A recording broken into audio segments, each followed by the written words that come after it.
नमस्कार बंधुओं मित्रों, इस वीडियो में हम लोग डिस्कशन जिस विषय पर करने जा रहे हैं वह यह विषय है कि इस कोरोना काल में अगर आप किसी का सहयोग ना कर सकें और कोई सहयोग कर रहा है तो उसकी टांग भी मत खींचो भाई। हर बात पर आलोचना करना बहुत अच्छी बात नहीं है। किसी बड़ी पार्टी के जो भी मुखिया हैं, मुख्य लोग ही बार बार इस विषय पर बात करते रहते हैं। कुछ भी करा जाता है, बीजेपी देखिए अच्छी है बुरी है जो भी है जैसी भी है, समाज को एक सही दिशा देने का काम कर रही है। मोदी जी के नेतृत्व में जो कुछ भी हो रहा है वह सब कुछ अच्छा हो रहा है। मोदी जी ना तो कुछ लेकर के ही आए थे इस पार्टी में या इस देश के प्रधानमंत्री के रूप में, और ना ही कुछ लेकर जाएंगे। उन्हें तो 2 वक्त का भोजन मिल जाता है, उससे उतना भी ना मिले तब भी वो संतुष्ट हैं और उससे ज़्यादा काम करते हैं जैसे उन्हें किसी भी तरह का अलग से लालच हो। एक लालची व्यक्ति और काम कर लें और काम कर लें और काम कर लें जैसे करना चाहता है ताकि और कमाई हो जाए, ठीक उसी प्रकार से मोदी जी भी करते हैं। लेकिन इसमें मोदी जी का कोई पर्सनली अलग से लाभ नहीं होता और ना ही वो लाभ लेना चाहते हैं। हम सिर्फ आपसे कांग्रेस पार्टी के माननीय सोनिया जी से और राहुल से कहना चाहेंगे,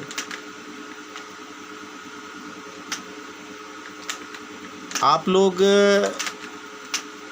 हर उस बात पर बोलते हो या हर उस बात पर टांग अड़ाते हो जिससे आपकी छवि अगर आप सोचते हो कि अच्छी बनेगी तो नहीं बनेगी। कोई जायज़ कारण हो, जायज़ रीज़न हो तो बोलिए। अब कोरोना काल है उसमें भी आप बोल रहे हो, कोई आतंकवादी घटना घट जाती है उसमें भी आप बोल रहे हो, तो इससे समाज में आपकी छवि नहीं अच्छी जाती। और रही बात कांग्रेस पार्टी की, तो जो कांग्रेस पार्टी का हश्र इस समय हुआ है या जो स्थिति है वो बहुत ही शोचनीय है। राहुल जी, विदेशों में पढ़े हैं आप, लेकिन इतना तो सेंस आपके पास भी होगा कि कम से कम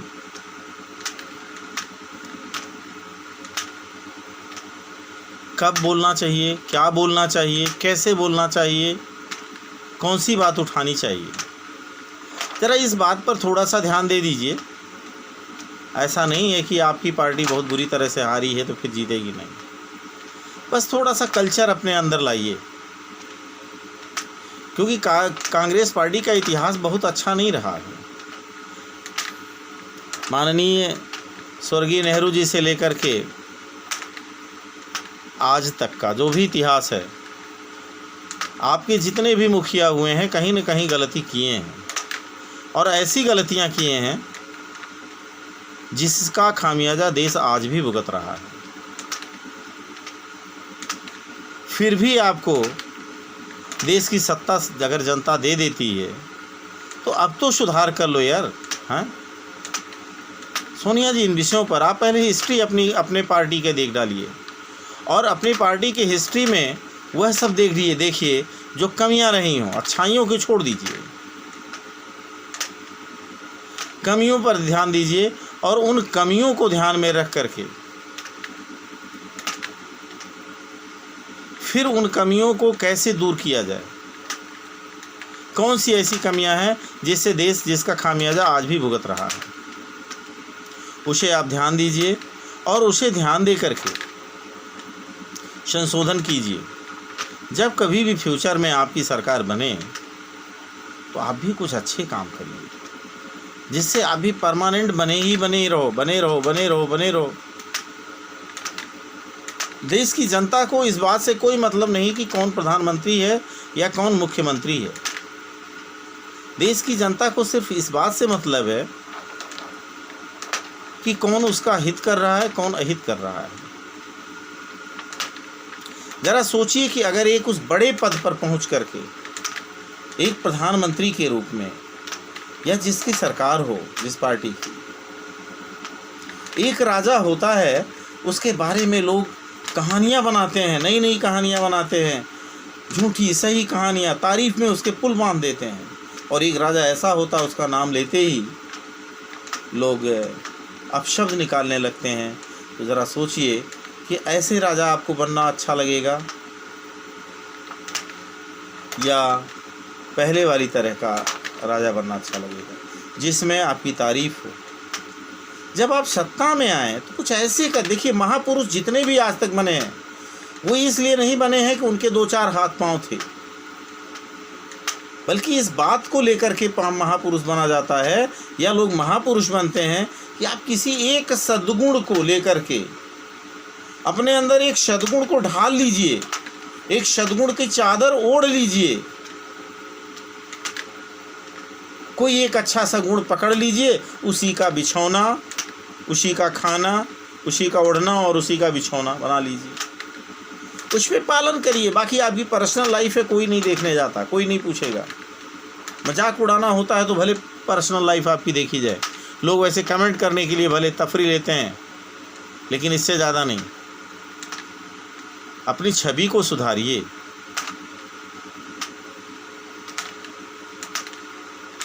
और इन बातों पर विशेष ध्यान दीजिए कि उन्हीं शब्दों को बोलिए जहाँ पर दुनिया, देश का हर आदमी इस बात पर लगा है कोरोना काल में कि हम ज़्यादा से ज़्यादा लोगों की भलाई कर सकें, कैसे लोगों को बचा सकें।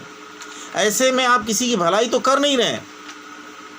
कहीं पर आगे आकर के आपने कहीं दान अनुदान कुछ जनता को अगर आप खाना खिलाना शुरू कर देते, आप पकड़ लेते अपने अपने क्षेत्र को, जिस क्षेत्र से आप चुनाव लड़ते हैं, और कहीं नहीं खिलाते, उस क्षेत्र की जनता को अगर परमानेंट पूरे जनता को भोजन देना शुरू कर देते। आपके पास पैसे की कमी नहीं है, ये सोच लेते कि हम अपने क्षेत्र की समस्त जनता का समस्त दुख देखना चाहते हैं। ऐसे समय में तो जब तक कोरोना का काल चल रहा है तब तक आप उस अपने क्षेत्र को गोद ले लीजिए। देखिए कितनी बढ़िया आपकी छवि होगी। कुछ मत बोलिए, टीवी पर मत बोलिए, कमेंट मत दीजिए, उससे आपकी तारीफ नहीं होगी। टीवी आपके पास जाएगी चल करके और आपसे कहेगी, आपकी तारीफ करेगी, राहुल जी ने ऐसा किया, सोनिया जी ने ऐसा किया, कांग्रेस पार्टी के नेता ऐसा कर रहे हैं, उनके पास जो भी अपनी पूंजी है वो सब लुटा दे रहे हैं जनता के ऊपर। ऐसे विकट संकट में ये लोग अपना एक एक पाई खर्च कर दे रहे हैं। पैसे फिर आ जाएंगे यार, पैसे की टेंशन क्यों लेते हैं आप। खाने के लिए 2 ही हाथ है और एक ही मुंह है और एक ही पेट है, कितना खाओगे, पैसा क्या करोगे रख करके। अंदर से निकालिए तो कुछ अच्छा निकालिए, मीठा निकालिए, ऐसा बोलिए, ऐसी बात बोलिए जिसपे किसी की उंगली न उठ सके, कोई उस पर कमेंट न कर सके, कोई मजाक न उड़ा सके, तब तो समझिए कि आपने कुछ बोला। हालांकि मजाक तो हर बात का हर आदमी का उड़ता है, लेकिन कुछ मजाक ऐसे होते हैं या कुछ लोगों के मजाक ऐसे होते हैं कि जो बहुत ही लाभकारी होते हैं, और कुछ लोगों के मजाक ऐसे होते हैं जिससे उस व्यक्ति की खिल्ली सिर्फ उड़ के रह जाती है। एक बार महापुरुष बनने का कोशिश तो करिए, कोई एक अच्छा सा गुण पकड़ लीजिए, देखिए महापुरुष बन जाएंगे। जब राजा बने तो जनता की इतनी सेवा कर दीजिए, जनता को इतना दान दे दीजिए, जनता खुश हो जाए।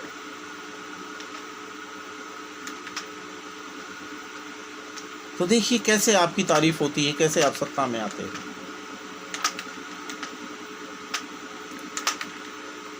देखिए मोदी जी जो कर रहे हैं, जब से आए हैं कुछ ऐसा ही करते जा रहे हैं कि जैसे जनता की भलाई हो। आज नहीं तो कल के इतिहास में वो एक महापुरुष की लिस्ट में नाम उनका होगा, लेकिन आपका नहीं होगा। आप भी कुछ ऐसा करो, जब हाथ में सत्ता हो, ताकत हो, जो करने की क्षमता हो वह तो कीजिए। देखिए कैसे जनता हाथों में हाथ ले लेती है आपको।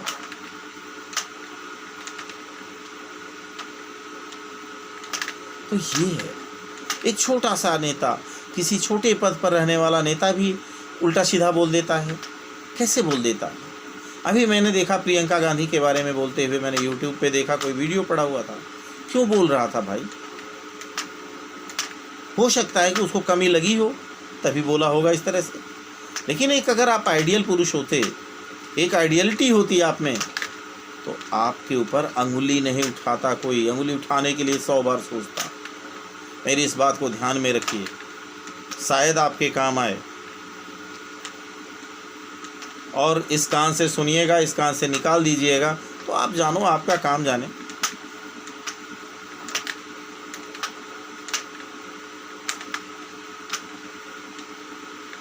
यही इतनी बातें हम आपसे इसलिए कह रहे हैं क्योंकि इंदिरा जी से हमारी एक बार मुलाकात हुई थी, मुश्किल से 1 मिनट से 2 मिनट के बीच में। लेकिन वो 1 और 2 मिनट वही एक यादगार मिनट था। उतने में हमारे उनकी इतनी बातें हो गई जैसे लगता है 2 घंटे भर बैठ के बात किए हों। और हो सकता है कि हम तो नहीं भूले, हो सकता है कि इंदिरा जी भूल गई हों मुझे, लेकिन मुझे नहीं लगता कि मेरे किरदार को या मेरे उस समय की वार्तालाप को वो भूली होंगी। आजीवन उन्हें भी याद रहा होऊंगा मैं। उस समय हम स्टूडेंट लाइफ में थे, छोटे से थे, तब मेरी मुलाकात हुई थी। तो बंधुओं, सिर्फ हम आपसे इतना ही कहना चाहेंगे, और अधिक हम क्या कहें। हाँ मित्रों, वीडियो अच्छी लगे तो लाइक करिए, नहीं अच्छी लगे डिसलाइक करिए। यह वीडियो बहुत सारे लोगों को अच्छी लगेगी और बहुत सारे लोगों को बहुत बुरी लगेगी। भद्दे भद्दे कमेंट भी लोग कर सकते हैं, कीजिए, जैसी मर्जी हो आपकी। लेकिन जब भी बोलिए अच्छा बोलिए, तो ज़्यादा अच्छा लगोगे आप। मुझे इस बात की चिंता नहीं कि आप मुझे क्या बोल रहे हो, मुझे इस बात की चिंता है कि जब आप जो बोलोगे उससे आपका चरित्र, आपके चरित्र का आकलन होगा। हमारे दिमाग में उस प्रकार की आपकी एक इमेज बनेगी कि आपकी सोच कैसी है, आप कैसा सोचते हैं। जितना ज़्यादा से ज़्यादा शेयर करेंगे अच्छी बात है। नए हैं तो सब्सक्राइब कर लीजिए, बहुत सारी वीडियोज़ आएंगी। हम तो देश में आडंबर को हटाने के लिए अपना ये चैनल बनाए थे कि देश से हम आडंबर हटाएंगे, लेकिन हमें कोरोना काल में कोरोना को लेकर के भी बोलना पड़ रहा। और उस पे बोलने के अलावा ऐसी आपके ऊपर भी बोलना पड़ा है राहुल जी, कांग्रेस पार्टी के ऊपर भी हमें बोलना पड़ा।